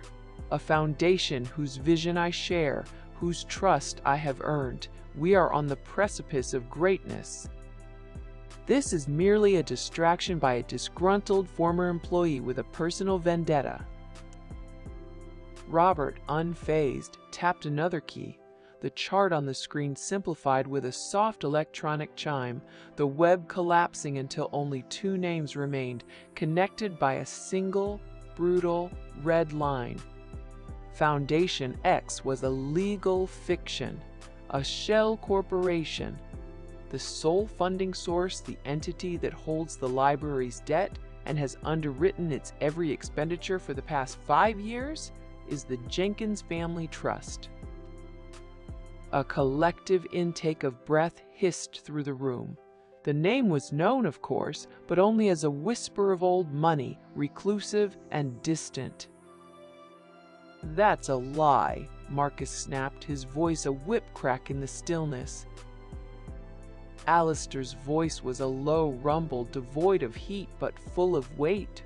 The trust is managed by my wife." He gestured an open hand towards Sarah. The room tilted on its axis. Board members stared, their faces a tableau of confusion and dawning horror. They looked at Sarah, this quiet librarian in her simple dress, and tried to reconcile the image with the multi-million-dollar numbers on the screen, the numbers that owned them all. "Preposterous," Cassandra spat from behind Marcus, her bracelets jangling like an alarm. "She's nobody, a junior archivist." "The evidence suggests otherwise," Robert said calmly, his gaze fixed on the screen. He tapped the keyboard again. The screen changed, the financial data replaced by a silent, high-definition image. The annex, 3 months ago. The footage was silent, but the visuals screamed. They saw Marcus, his frame filling the camera, towering over Sarah. They saw the condescending sneer on his face. They saw Cassandra, hands on her hips, her mouth open in a derisive laugh.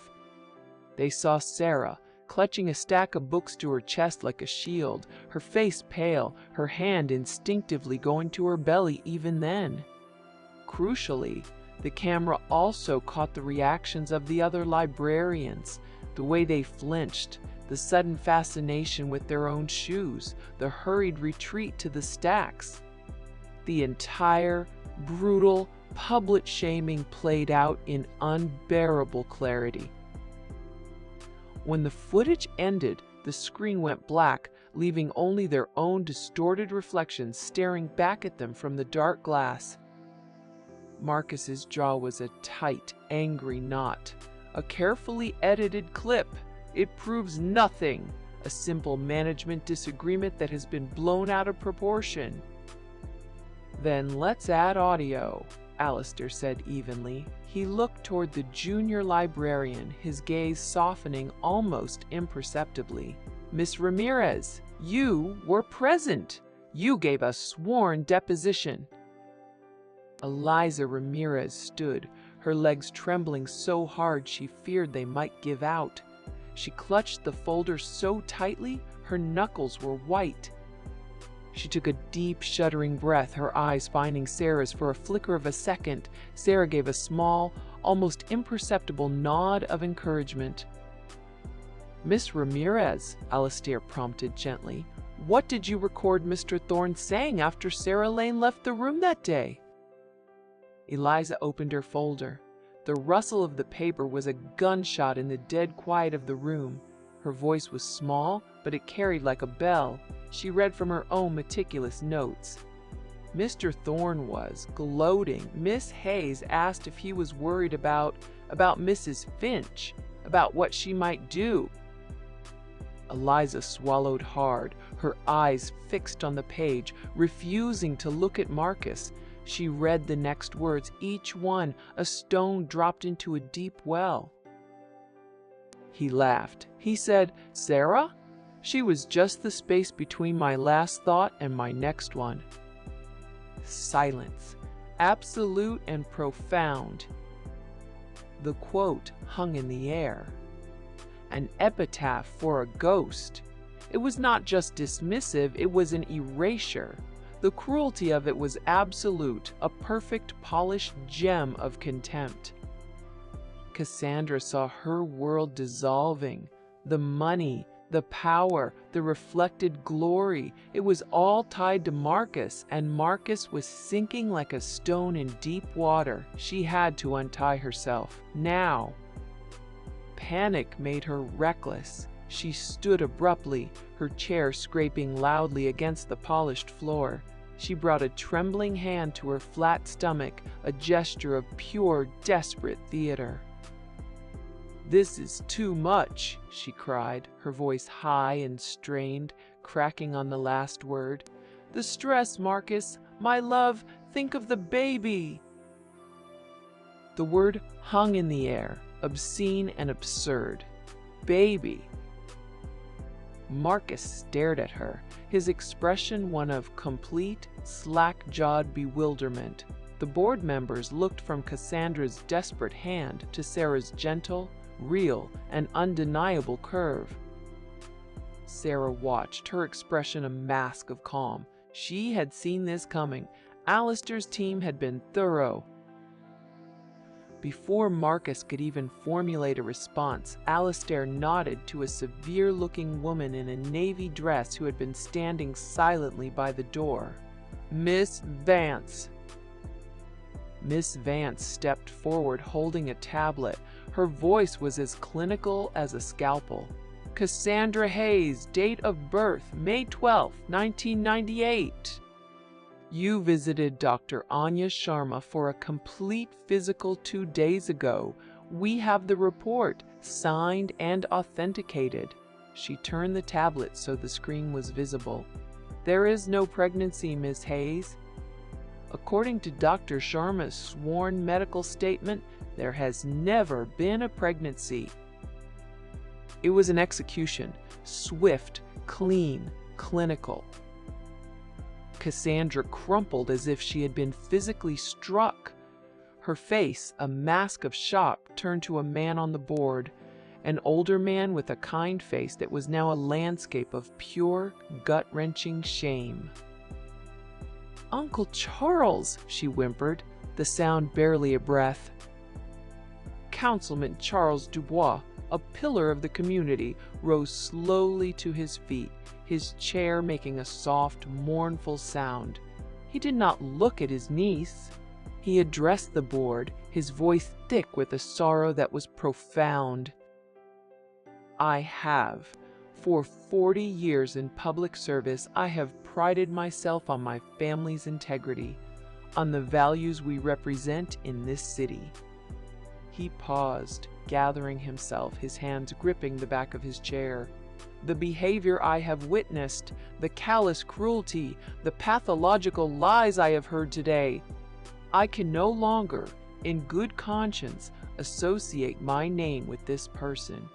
He looked at Cassandra for the first time, and his eyes were full of a terrible finality. "You are no longer welcome in my home. You are no longer my family." He disowned her, in public. The finality of it was more brutal than any financial ruin. Cassandra let out a small, wounded animal sound. She stumbled from the room, one hand outstretched as if to ward off the judgment, the other clutching her empty belly. The clatter of her jewelry faded down the hall, a sound marking the absolute end of her world. All eyes turned to Marcus. He was alone now, stripped bare, his mistress gone, his lies exposed, his kingdom built on the fortune of the woman he had tried to destroy. He looked across the vast expanse of polished mahogany at Sarah. The arrogance was gone, replaced by a hollow, gaping emptiness. For the first time, a flicker of the man he might have been, before ambition curdled into monstrosity, surfaced in his eyes. "The library was my life," he whispered. The words meant only for her across the silent room. "I just wanted to build something that would last, something with my name on it." He shook his head, a slight, lost motion. I never thought she was you." It was the closest he would ever come to an apology. 4 sentences of a human moment just before the end. The head of the board, a stern woman named Mrs. Albright, cleared her throat, the sound sharp and decisive. "A vote is required. All in favor of the immediate termination of Marcus Thorne's contract for gross misconduct and breach of fiduciary duty." A forest of hands went up, all of them, even Councilman Dubois's, his movement stiff with grief. It was unanimous. Marcus did not move. He just sat there, a statue in a bespoke suit, the king of a one-man island. The meeting was over. The board members filed out, a quiet, shamed procession. They avoided his gaze, murmuring apologies and condolences to Sarah that she did not acknowledge with so much as a glance. Soon, only the four of them remained: Alastair, Robert, Marcus, the ghost at the feast, and Sarah. Slowly, deliberately, Sarah pushed her chair back. The sound was quiet but final. She rose to her feet, her movements fluid and sure, her hand never left her belly. She stood, chin up, surveying the room, the books, the table, the history, the future. Her reign had begun. A new era was silently ushered in. The Sterling City Public Library's Rare Books Annex, usually a sanctuary of hushed whispers and the scent of aging parchment, now hung silent, heavy, and eerily cold. The air, typically regulated to a precise 72 degrees, had dropped several noticeable notches, raising goosebumps along exposed skin. It wasn't the natural chill of the building, but an oppressive, internal coldness that seemed to seep into the very marrow. Above, the antique HVAC unit, a behemoth of brass and iron, hummed a low, almost mournful lament, its mechanical sigh resonating in the sudden, cavernous emptiness. The rich, complex fragrances of expensive perfumes, cloying jasmine, sharp cedarwood, faint traces of sandalwood and rose from earlier, more vibrant conversations had dissipated entirely, leaving behind only the ghost of former presences. In their wake, a faint, antiseptic tang, sharp and metallic, seemed to prickle the back of the throat, the cloying scent of raw, undisguised fear. Marcus could almost taste it, a bitter, cold hint of iron and despair on his tongue. Dust motes, usually invisible, now danced with a morbid grace in the stark, recessed light filtering from the hidden fixtures above. Each tiny particle seemed to glitter, suspended in the still air, a silent, swirling ballet, oblivious to the human drama unfolding beneath it. The polished mahogany table, a vast, imposing slab of dark, shimmering wood that had once hosted board meetings and the signing of lucrative deals, now stretched before Marcus an endless, cavernous expanse, separating him from the world. Its surface, cool and unyielding, reflected the distorted images of the recessed lights, creating a fragmented mosaic of stark white against deep, forbidding brown. Marcus Sterling. Thorne remained seated, a dark, solitary figure slumped in a heavy, leather-bound chair that usually afforded him an air of regal command. His custom-tailored suit, a masterpiece of Italian wool and meticulous stitching, now sagged pathetically, its expensive fabric unable to hold the sudden, crushing weight of his unraveling. The crisp lines had blurred, the perfect drape gone, replaced by wrinkles that mirrored the deep lines etched around his eyes. His gaze was fixed on nothing, a hollow, dead stare that seemed to pierce through the opulent room, through the very walls, and out into an abyss. He was a statue carved from defeat, not of marble or bronze, but of leaden despair, his posture rigid yet broken, his spirit utterly crushed. The vibrant, rapacious gleam that usually animated his eyes had been extinguished, leaving behind only a dull, reflective surface that offered no insight, only the vast emptiness of loss. His world, once a meticulously constructed edifice of power and wealth, had not merely ended, it had imploded, silently, catastrophically, leaving behind a smoking crater where his very identity used to stand. Alistair Finch stepped forward, his movements precise, deliberate, each step on the polished hardwood floor a soft, almost imperceptible whisper. Unlike Marcus, Alistair's charcoal suit remained immaculate, its sharp creases and tailored fit exuding an unwavering confidence. He moved with the quiet, predatory grace of a man who held all the cards, every gesture imbued with a calm, unassailable authority. He stopped directly before Marcus, a silent, imposing wall of calm resolve, his presence a stark, almost physical pressure in the already heavy air.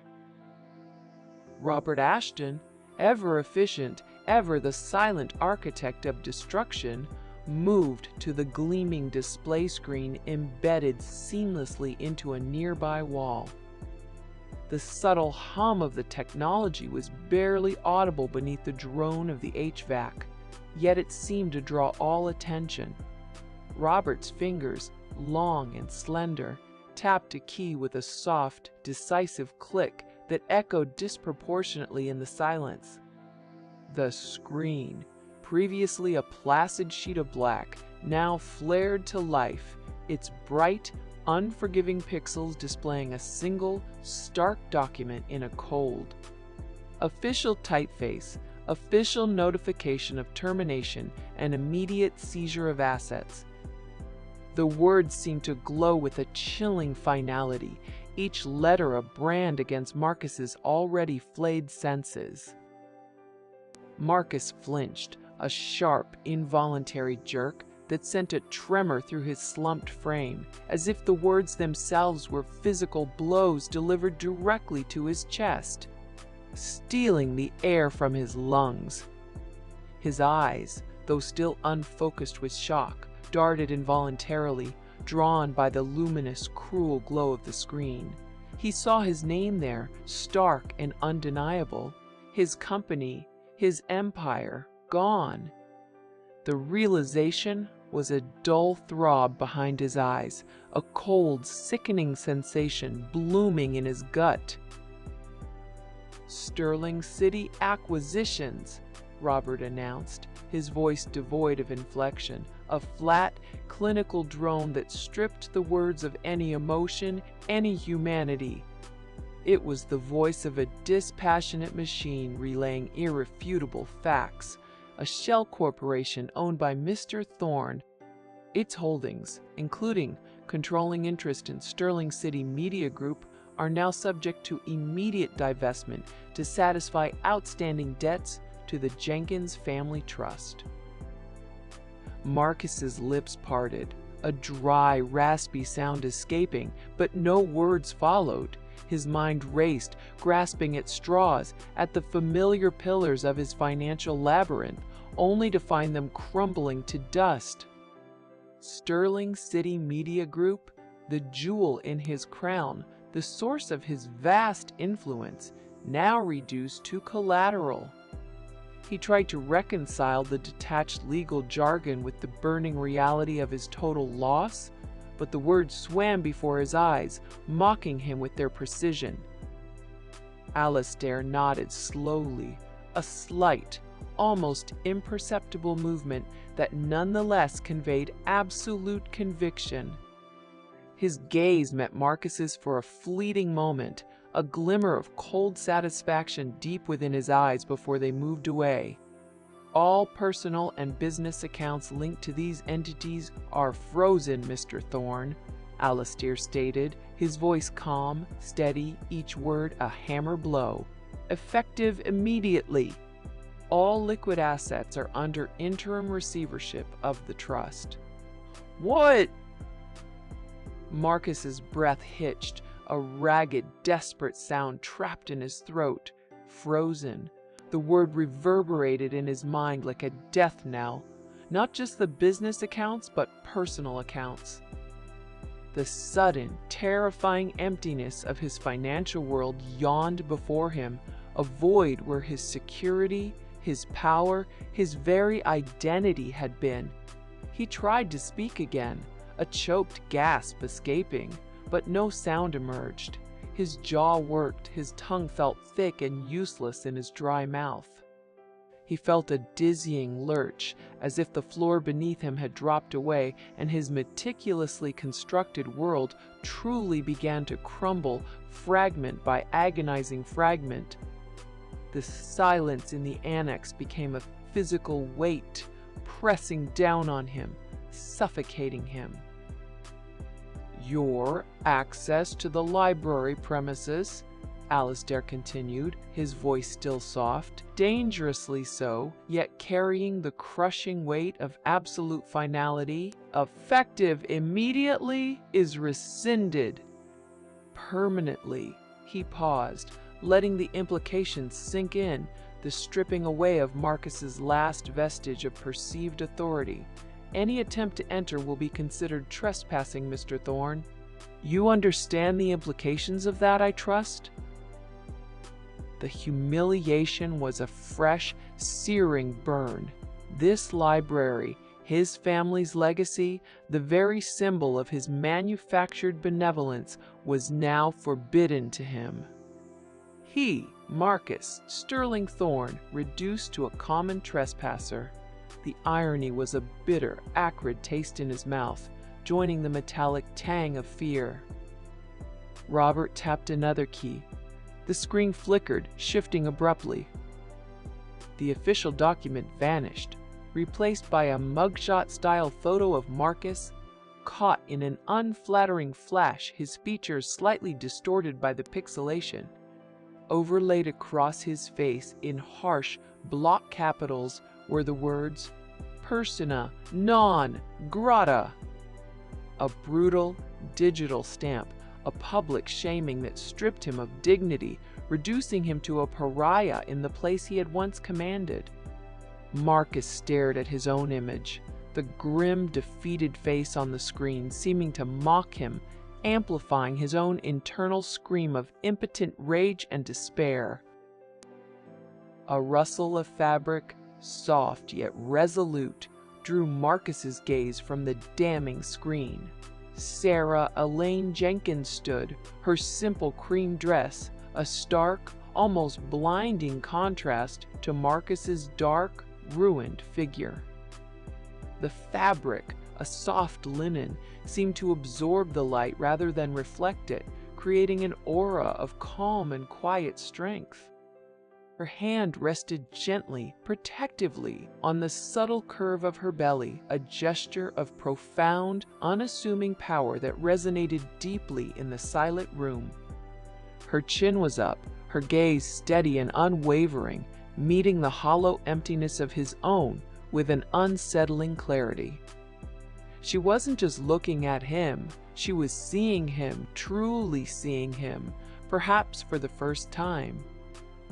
She walked slowly toward Marcus, her steps light, yet each delicate footfall resonated with an almost seismic force in the profound silence of the annex. The subtle rustle of her dress was the only sound apart from the distant hum of the HVAC. She stopped directly opposite him, the vast expanse of the polished mahogany table, now a dark, impassable river between them, symbolizing the chasm that had opened irrevocably. Her voice was low, pitched just above a whisper, yet it cut through the heavy air with astonishing clarity. It was unwavering, imbued with a quiet, resolute power that left no room for doubt. "You never saw, Marcus, only what you took." Marcus recoiled, a physical jerk in his seat, the words, a fresh, agonizing wound that pierced the thick hide of his denial. They sliced through his carefully constructed defenses, exposing the raw, bleeding core of his failures. He gripped the edge of the table, the cool, hard wood pressing into his palms. Knuckles stood out, stark white against the dark skin, trembling with a mixture of impotent fury and dawning regret. The image on the screen, his own face distorted by pixelation and the harsh accusation, seemed to leer at him, to echo Sarah's words. His power, his carefully cultivated image of invincibility, his monumental pride, all shattered, lying in irreparable fragments around him. He tried to rise, a desperate, reflexive attempt to assert control, to escape the crushing weight of the moment. But his legs, suddenly weak and unresponsive, buckled beneath him like dry kindling. He fell back into the chair, a heap of expensive tailored cloth, a pathetic rustle of woolen leather accentuating his utter collapse. The sound was a sigh of surrender. His eyes, frantic and desperate, scanned the room, darting from the towering leather-bound volumes that lined the walls, to the ornate ceiling, to the flickering lights, searching for any solace, any escape, any thread of the world he thought he commanded. Nothing.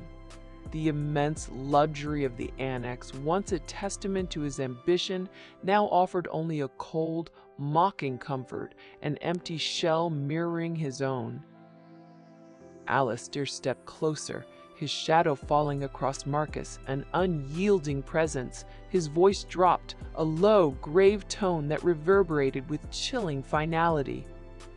"The authorities are waiting outside, Mr. Thorne. They have been briefed." It was a simple statement, delivered without triumph, yet it landed with the crushing force of a death knell. Marcus whimpered, a small, lost sound, choked and pathetic, like a wounded animal caught in a trap.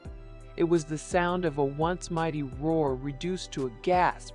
His empire, his legacy, his very identity, all collapsed around him, leaving him adrift in a sea of ruin. Suddenly, the heavy oak doors at the far end of the annex swung inward with a faint, almost reverent creak. 2 uniformed officers entered, their presence an immediate, jarring contrast to the subdued legal professionals. Their boots, thick and unyielding, made a dull, rhythmic thud on the polished hardwood floor, each step echoing the slow, inevitable march of justice. Their dark blue uniforms, crisp and official, seemed to absorb the light, making them imposing, faceless figures of authority. They moved with a practiced, silent efficiency, positioning themselves by the entrance, silent sentinels, their stoic expressions giving nothing away. Their presence was undeniable, an unassailable declaration that Marcus's private world had been irrevocably breached. Marcus finally looked at Sarah, his eyes momentarily clear of the fog of shock, now held a flickering kaleidoscope of emotions, raw fear, profound regret, and perhaps, for the first time, a glimmer of genuine understanding. He saw the woman before him, not the quiet, dismissed librarian he had carelessly overlooked for years, but the force of nature who had engineered his downfall. He saw the strength in her gentle hand on her belly, the unwavering conviction in her gaze. He saw the future she represented, a stark counterpoint to his own ruined past. He lowered his head slowly, a gesture of absolute, utter defeat. His reign, built on a foundation of avarice and arrogance, was unequivocally over. The memory surfaced, weeks later, far from the polished marble and chilling ambition of the library. A different kind of dawn broke for Sarah. Her world, reshaped by chaos and profound loss, was now bathed in the gentle glow of quiet triumph and the promise of a future forged in resilience. The days had brought a sense of quiet rebuilding. Golden morning light streamed, unhindered and glorious, through the expansive, arch-topped windows of a sun-drenched nursery. The room was painted in soft, calming pastels, filled with the promise of new life. Soft, cream-colored drapes, made of a sheer, breathable linen, billowed gently inward with the faint, sweet breath of a spring breeze, carrying with it the faint scent of blossoming jasmine from the garden below. Sarah, dressed in a simple, flowing white gown that accentuated the serenity of her posture, sat nestled in a plush, antique rocking chair. Its gentle, rhythmic creak provided a soothing counterpoint to the quiet of the morning. Eleanor, a tiny bundle of pure potential, was nestled securely in her arms, swaddled tightly in a cream-colored organic cotton blanket, feeling impossibly light and warm. The baby stirred, a tiny, almost imperceptible shift, and a miniature hand, impossibly small and perfectly formed, emerged from the folds of the blanket, reaching blindly, instinctively, for the light. Sarah gazed down at her daughter, a soft, unbidden smile spreading across her lips, a quiet, profound joy radiating from her very core, washing over her like the morning sun. It was a joy born of profound peace, of hard-won battles, and of the purest, most unconditional love. She rose slowly, gracefully from the rocking chair, cradling her daughter carefully, the delicate weight a constant, precious reminder. With each soft sway, each gentle step, she walked forward toward the expansive windows, toward the brilliant, unyielding light. It was a pilgrimage, a deliberate movement away from the shadows, away from the bitter past, and toward a future she had fought tirelessly to reclaim. The world outside the window, vibrant and alive, seemed to beckon, promising endless possibilities. Her future, bright and clear, now unfurled like a banner.